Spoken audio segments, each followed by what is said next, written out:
পয়গম্বর মুসা নবী আল্লাহর কাছে কথা বলার জন্য যাচ্ছে, এমনি একজন ধনী লোকের সাথে সাক্ষাৎ।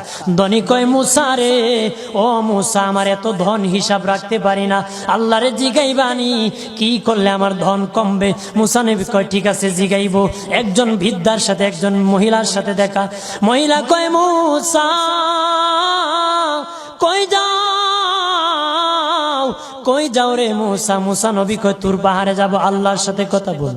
মুসা রে, আল্লাহরে জিগাইবানি, আমি গরিব মানুষ, আমি ভালো কিছু কিনতে পারি না, ছেলে মেয়েকে ভালো কিছু খাওয়াইতে পারি না, ভাঙ্গা ঘর, এত গরিব, ভালো করে ঘর বানাইতে পারি না, আল্লাহরে জিগাইবানি কি করলে আমার উন্নতি হবে, ধনী হব, টাকা পয়সা হবে, আল্লাহরে জিগাইবানি।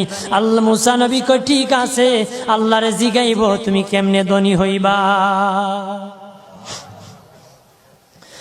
আল্লাহ নবী মুসা নবী তিন রাস্তার মোড়ে যা দেখে একটা লোক বসে আছে, তার দুই হাত নাই, দুই পা নাই, দুই হাত নাই, দুই পা নাই। ওই লোক ডাক দিয়া কয়, মুসা রে, জীবনে কোনোদিন নিজে হাঁটতে পারি নাই, নিজ হাতে খেতে পারি নাই, কেউ খাওয়াইলে খাই, নতুবা উপবাস থাকি, বৃষ্টি আসলে ভিজি, সেখানে আমি আবার শুকাই।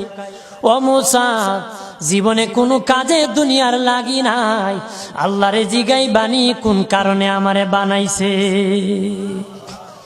আল্লাহ কয়, জিগাই মনে। মুসা নবী কয়, আল্লাহরে তোর পাহাড়ে মুসা নবী, মুসা ছিল কালিমুল্লাহ, কথা বলার প্রেম ছিল, কথা বলতো, কথা বলার প্রেম ছিল। কথা বলতে বলতে শেষ দিকে আল্লাহ গো, আসার সময় তিনটা লোক আমার কাছে প্রশ্ন করেছে। একজন লোক হলো ধনী, কিভাবে তার ধন কমবে গো? আল্লাহ বলেন, মুসা রে,